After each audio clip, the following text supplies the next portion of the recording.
Sirach 37. False friends. And every friend will say, I too am a friend.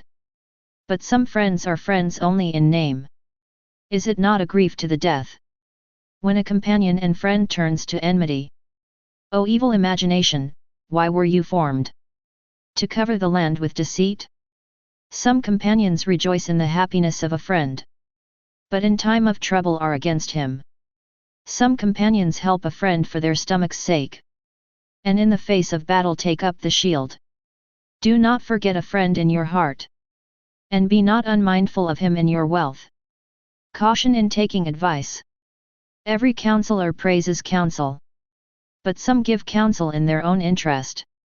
Be wary of a counselor, and learn first what is his interest, for he will take thought for himself, lest he cast the lot against you, and tell you, your way is good, and then stand aloof to see what will happen to you. Do not consult the one who looks at you suspiciously. Hide your counsel from those who are jealous of you. Do not consult with a woman about her rival, or with a coward about war, with a merchant about barter, or with a buyer about selling, with a grudging man about gratitude, or with a merciless man about kindness, with an idler about any work, or with a man hired for a year about completing his work, with a lazy servant about a big task. Pay no attention to these in any matter of counsel, but stay constantly with a godly man, whom you know to be a keeper of the commandments, whose soul is in accord with your soul, and who will sorrow with you if you fail, and establish the counsel of your own heart.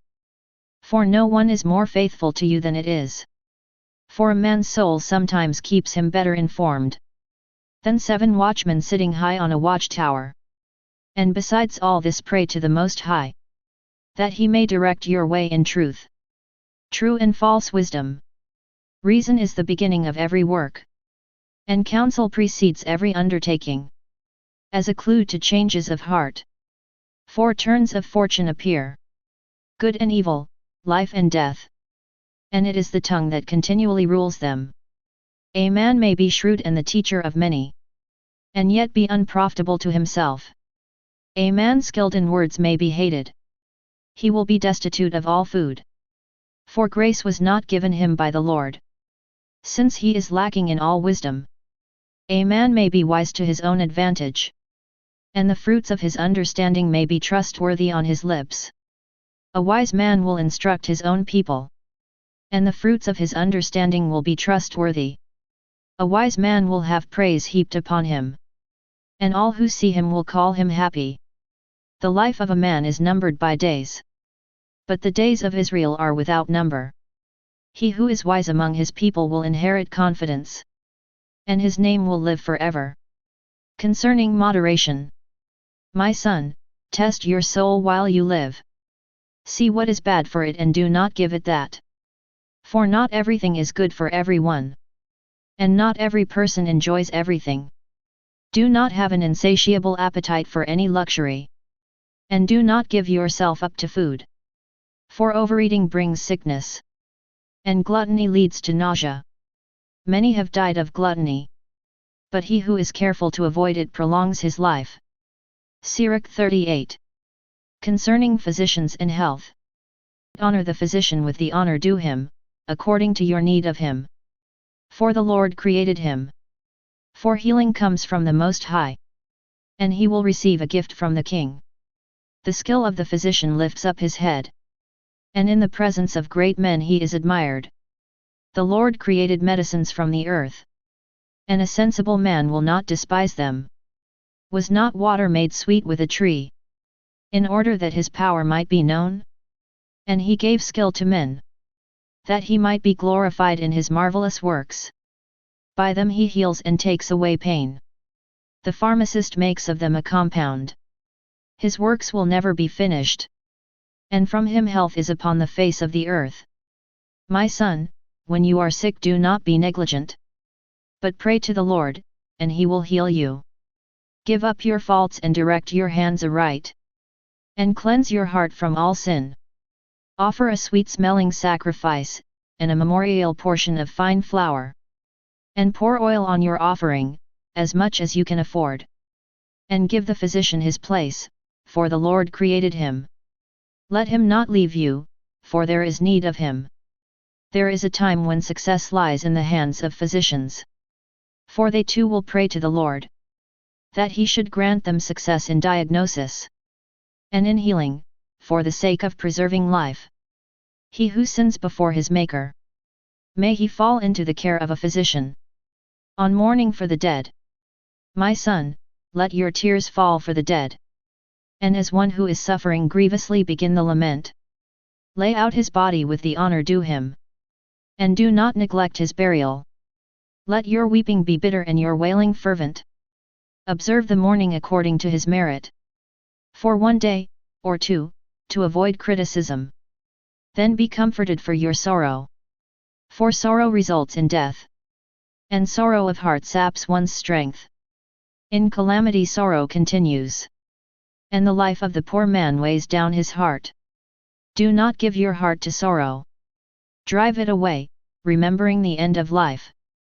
Do not forget, there is no coming back.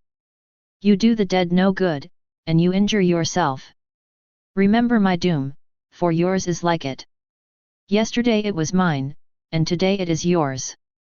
When the dead is at rest, let his remembrance cease. And be comforted for him when his spirit has departed. Trades and crafts. The wisdom of the scribe depends on the opportunity of leisure. And he who has little business may become wise. How can he become wise who handles the plough? And who glories in the shaft of a goad? Who drives oxen and is occupied with their work? And whose talk is about bulls? He sets his heart on ploughing furrows.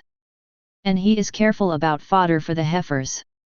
So too is every craftsman and master workman, who labors by night as well as by day. Those who cut the signets of seals. Each is diligent in making a great variety. He sets his heart on painting a lifelike image. And he is careful to finish his work. So too is the smith sitting by the anvil, intent upon his handiwork in iron. The breath of the fire melts his flesh. And he wastes away in the heat of the furnace. He inclines his ear to the sound of the hammer. And his eyes are on the pattern of the object. He sets his heart on finishing his handiwork. And he is careful to complete its decoration. So too is the potter sitting at his work. And turning the wheel with his feet. He is always deeply concerned over his work. And all his output is by number. He molds the clay with his arm. And makes it pliable with his feet. He sets his heart to finish the glazing. And he is careful to clean the furnace. All these rely upon their hands. And each is skillful in his own work. Without them a city cannot be established. And men can neither sojourn nor live there. Yet they are not sought out for the counsel of the people. Nor do they attain eminence in the public assembly. They do not sit in the judge's seat. Nor do they understand the sentence of judgment. They cannot expound discipline or judgment. And they are not found using proverbs. But they keep stable the fabric of the world. And their prayer is in the practice of their trade. Sirach 39. The activity of the scribe. And on the other hand he who devotes himself to the study of the law of the Most High will seek out the wisdom of all the ancients. And will be concerned with prophecies. He will preserve the discourse of notable men. And penetrate the subtleties of parables. He will seek out the hidden meanings of proverbs. And be at home with the obscurities of parables. He will serve among great men. And appear before rulers. He will travel through the lands of foreign nations. For he tests the good and the evil among men. He will set his heart to rise early. To seek the Lord who made him. And will make supplication before the Most High. He will open his mouth in prayer. And make supplication for his sins. If the great Lord is willing. He will be filled with the spirit of understanding. He will pour forth words of wisdom.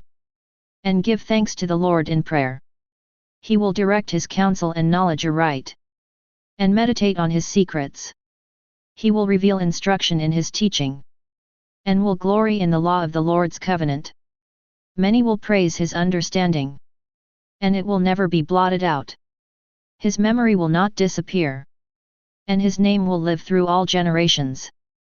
Nations will declare his wisdom, and the congregation will proclaim his praise. If he lives long, he will leave a name greater than 1,000. And if he goes to rest, it is enough for him. A hymn of praise to God. I have yet more to say, which I have thought upon. And I am filled, like the moon at the full. Listen to me, O you holy sons. And bud like a rose growing by a stream of water. Send forth fragrance like frankincense. And put forth blossoms like a lily. Scatter the fragrance, and sing a hymn of praise. Bless the Lord for all his works. Ascribe majesty to his name. And give thanks to him with praise. With songs on your lips, and with lyres. And this you shall say in thanksgiving. All things are the works of the Lord, for they are very good. And whatever he commands will be done in his time. No one can say, what is this? Why is that? For in God's time all things will be sought after. At his word the waters stood in a heap. And the reservoirs of water at the word of his mouth. At his command whatever pleases him is done. And none can limit his saving power. The works of all flesh are before him. And nothing can be hid from his eyes. From everlasting to everlasting he beholds them. And nothing is marvelous to him. No one can say, what is this? Why is that? For everything has been created for its use. His blessing covers the dry land like a river, and drenches it like a flood. The nations will incur his wrath, just as he turns fresh water into salt. To the holy his ways are straight, just as they are obstacles to the wicked. From the beginning good things were created for good people, just as evil things for sinners. Basic to all the needs of man's life are water and fire and iron and salt, and wheat flour and milk and honey, the blood of the grape and oil and clothing. All these are for good to the godly, just as they turn into evils for sinners. There are wines that have been created for vengeance, and in their anger they scourge heavily. In the time of consummation they will pour out their strength, and calm the anger of their Maker. Fire and hail and famine and pestilence. All these have been created for vengeance. The teeth of wild beasts, and scorpions, and vipers. And the sword that punishes the ungodly with destruction. They will rejoice in his commands, and be made ready on earth for their service. And when their times come they will not transgress his word. Therefore from the beginning I have been convinced, and have thought this out and left it in writing. The works of the Lord are all good, and he will supply every need in its hour. And no one can say, this is worse than that. For all things will prove good in their season. So now sing praise with all your heart and voice, and bless the name of the Lord. Sirach 40. Human wretchedness. Much labor was created for every man, and a heavy yoke is upon the sons of Adam. From the day they come forth from their mother's womb, till the day they return to the mother of all. Their perplexities and fear of heart. Their anxious thought is the day of death. From the man who sits on a splendid throne, to the one who is humbled in dust and ashes. From the man who wears purple and a crown, to the one who is clothed in burlap. There is anger and envy and trouble and unrest, and fear of death and fury and strife. And when one rests upon his bed, his sleep at night confuses his mind. He gets little or no rest, and afterward in his sleep, as though he were on watch, he is troubled by the visions of his mind. Like one who has escaped from the battlefront. At the moment of his rescue he wakes up, and wonders that his fear came to nothing. With all flesh, both man and beast, and upon sinners 7 times more, are death and bloodshed and strife and sword, calamities, famine, and affliction and plague. All these were created for the wicked, and on their account the flood came. All things that are from the earth turn back to the earth, and what is from the waters returns to the sea. Injustice will not prosper. All bribery and injustice will be blotted out. but good faith will stand forever. The wealth of the unjust will dry up like a torrent, and crash like a loud clap of thunder in a rain. A generous man will be made glad. Likewise transgressors will utterly fail. The children of the ungodly will not put forth many branches. They are unhealthy roots upon sheer rock. The reeds by any water or river bank will be plucked up before any grass. Kindness is like a garden of blessings, and almsgiving endures forever. The joys of life.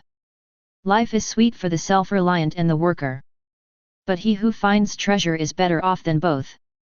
Children and the building of a city establish a man's name, but a blameless wife is accounted better than both. Wine and music gladden the heart, but the love of wisdom is better than both.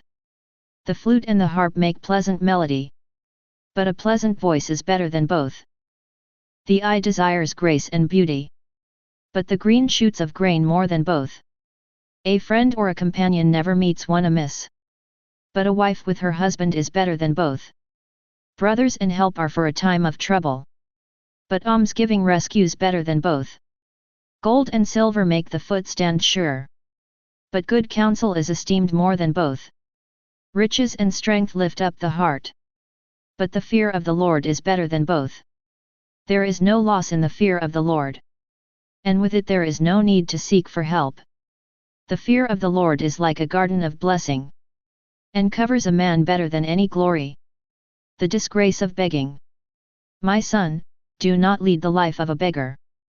It is better to die than to beg. When a man looks to the table of another, his existence cannot be considered as life. He pollutes himself with another man's food. But a man who is intelligent and well instructed guards against that. In the mouth of the shameless begging is sweet, but in his stomach a fire is kindled.